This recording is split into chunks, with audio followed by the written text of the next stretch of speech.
Շնորհակալություն, Էդգար Ղազարյան, համեցիկ։ Տիկին Մանասյան, նախորդ խորհրդարանական լսումների ժամանակ, երբ որ դուք զեկույց եք ներկայացրել միայն անգլերեն լեզվով, մենք ստիպված եղանք ձեզ հիշեցնել Հայաստանի Հանրապետության Սահմանադրության գոյության մասին եւ լեզվի մասին, օրենքի գոյության մասին, որով պահանջում է, որ պետական պաշտոնյաները իրենց գործավարություն իրականացնեն միայն հայերեն լեզվով։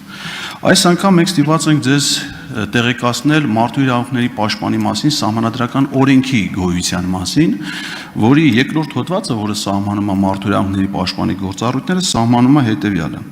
Պաշտպանը հետևում է պետական եւ տեղական ինքնակառավարման մարմինների ու պաշտոնատար անձանց կողմից մարդու իրավունքների եւ ազատությունների պահպանմանը, նպաստում խախտված իրավունքների ազատությունների վերականգնմանը։ Այն խնդիրը, որի մասին որ դուք խոսում եք, որով ներկայացնում եք օրինակներ, չի վերաբերվում պետական կառավարման, տեղական ինքնակառավարման մարմինների կողմից մարդկանց իրավունքների խախտմանը, վերաբերում է մասնավոր սեկտորի կազմակերպությունների կողմից, որոնց հետ կապված իրավահարաբերությունները կարգավորվում են վարչական իրավախախտումների մասին օրենսդրությամբ եւ բացարձակապես դուրս են ՄԻՊ-ի մանդատի շրջանակներից։ Իսկ դրա փոխարեն մարդու իրավունքների պաշտպանի իրավասության տիրույթում պետք է լինեին եւ կարծում եմ այս օրերին հատկապես Արցախի ցեղասպանված եւ բռնի տեղահանված մեր քաղաքացիների իրավունքների պաշտպանության հարցերը։ Այս օրերին քննչական կոմիտեում կազմակերպվում են ինքնաբուխ բողոքի ակցիաներ հանիրավի կերպով ոստիկանության բաժնում բռնության ենթարկված քաղաքացիների։ Բազմաթիվ են դեպքերը բողոքի ակցիաներից ապօրինի բերման ենթարկված քաղաքացիների, նրանց խախտված իրավունքների վերաբերյալ։ Բայց մեկ է պարզվում է, որ ձեր հիմնական մանդատին վերաբերող հարցերը միշտ դուրս են մնում ձեր ուշադրության կենտրոնից։ Իսկ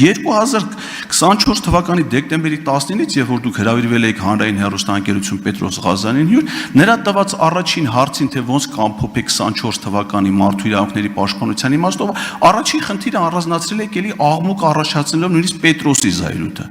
Հիմա ես ուզում եմ հասկանամ, ձեր խնդիրներով դուք ի վերջո կզբաղվեք, թե չէ։ Իսկ եթե շատ եք ուզում զբաղվեք այս խնդրով, որը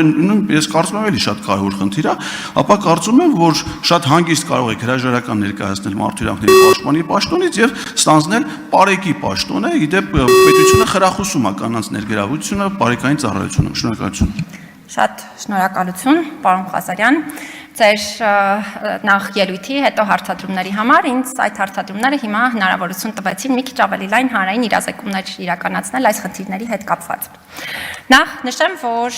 մեր միջազգային տարբեր կազմակերպություններ կան, որոնք գնահատում են մարդու իրավունքների պաշտպանության հաստատությունների գործունեությունը եւ նրանք նաեւ պարբերաբար այդ թվում խորհրդապահական եղանակով հաղորդակցություններ են ներկայացնում մեր հաստատություններին, թե օրինակ հաստատությունը ինչ խնդիր կարող է ունենալ կամ ինչ հարց պիտի ավելի լայն մանրամասնությամբ հետազոտի եւ օրինակ մեր հաստատության հետ կապված հաղորդակցություններից մեկն էլ եղել է այն, որ եղել են ժամանակահատվածներ, երբ որ օրինակ հաստատությունը կենտրոնացած է եղել մի խնդրի վրա, մյուս խնդրին անդրադարձ չի կատարել եւ այլն, եւ հատուկ հաղորդակցություն է եղել այն ուղղությամբ, որ մենք պետք է կարողանանք կենտրոնանալ մարդու իրավունքների բոլոր խնդիրների վրա, անկախ նրանից, թե ինչ իրավիճակում ենք գտնվում եւ անկախ նրանից, թե օրվա ընթացքում որ հարցերն են միգուցե ավելի մեծ հանրային հնչեղություն ունենում կամ ոչ։ Հետևաբար այս տեսանկյունից ինձ համար հավասար կարևորություն ունեն մարդու իրավունքների հետ կապված բոլոր խնդիրները եւ շնորհակալ եմ նաեւ, որպեսզի հնարավորություն տվեցիք սրա վերաբերյալ նաեւ միջազգային կազմակերպությունների ռեկոմենդացիաների վերաբերյալ հրապարակային խոսելու։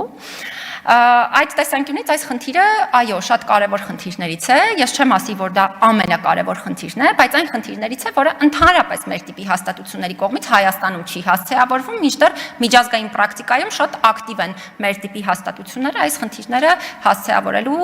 դիտանկյունից։ Եվ դա է պատճառը, որ մնացյալ խնդիրների հետ համահավասար մենք զբաղվում ենք նաև այս հարցերով։ Հաջորդը ՄԻՊ-ի մասին օրենքը հիշատակեցիք եւ խոսեցիք պետական եւ տեղական ինքնակառավարման մարմինների եւ դրանց պաշտոնատար անձանց կողմից կատարվող խախտումների մասին, բայց հավանաբար երևի թե սա էլ հանրային իրազեկում անեմ, սա նաեւ մեր հաստատությունների ընկալումների վերաբերյալ ամենամեծ խնդիրներից է, այդ ոչ միայն Հայաստանում, տարածաշրջանում։ Մեր տիպի հաստատությունները դիտարկվում են բացառապես մարդու իրավունքների պաշտպանության գործառույթն իրականացնող հաստատություններ, բայց իրենք ունեն շատ կարեւոր երկրորդ մանդատային գործառույթը դա իրավունքների խթանումն է եւ բոլոր իրավունքները, որոնք օրինակ հա պետությունում կարող են մակարդակը դրան զարգացած չլինել եւ այլն, դրանք պետք է շատ ակտիվ մարդու իրավունքների պաշտպանության ազգային հաստատությունների կողմից բարձրաձայնվեն։ Իդեպ նշեմ, որ նախորդ տարի հոկտեմբերին մեր հաստատությունը ՄԱԿ-ի կողմից գնահատվել է եւ մեր գնահատման արդյունքները այն են եղել, որ իհարկե մեր հաստատությունը գործում է արդյունավետ, անկախ եւ վստահելի է, բայց նաեւ կարեւորել են իրավունքների խթանման գործառույթի հետ կապված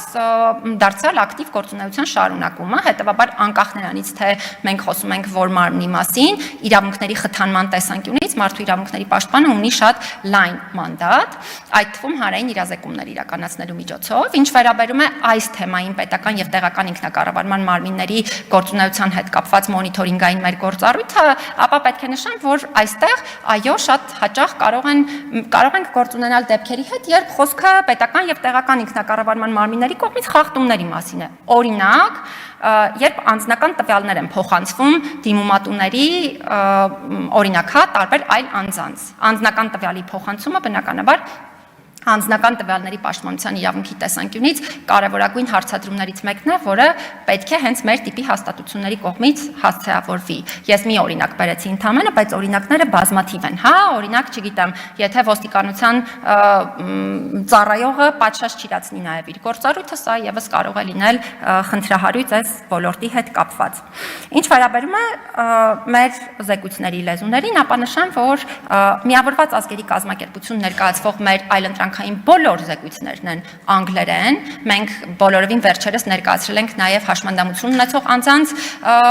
իրավունքների կոմիտեին զեկույց Հայաստանում հաշմանդամություն ունեցող անձանց խնդիրների մասին, UPR-ի շրջանակներում ենք այլընտրանքային զեկույց ներկայացրել, բոլորովին վերջերս ներկայացրել եմ այլընտրանքային զեկույց Հայաստանում խոշտանգումների եւ վատ վերաբերմունքի դեպքերի հետ կապված եւ խնդիրները արձանագրելով զեկույց, գործերի քննությանն առնչվող եւ դրանք արձանագրող զեկույց, ընդ որում սա այլընտրանքային զեկույց է, որը ներկայացվել է միջազգային համապատասխան մարմնի անգլերեն լեզվով են ներկայացված, բայց այդ բոլոր հարցերին կարող եք ծանոթանալ մեր զեկույցներով, բոլոր զեկույցներով, օրինակ երեխաների իրավունքների հետ կապված այլընտրանքային զեկույցը վերաբերում է նույն այն թեմաները, որոնք ներկայացված են մեր տարեկան հաղորդման շրջանակներում։ Ավարտում եմ, պարոն Բաքվյան, հետեւաբար հայերեն լեզվով դրանք եւս հասանելի են, պարզապես միգուցե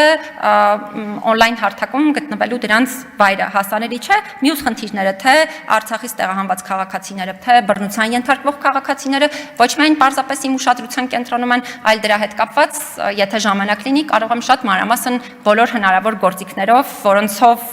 առնչվում ենք այս ոլորտին, անդրադարձ կատարել։ Շնորհակալ եմ։ Տիգրան Պարսելյան, համեցիկ։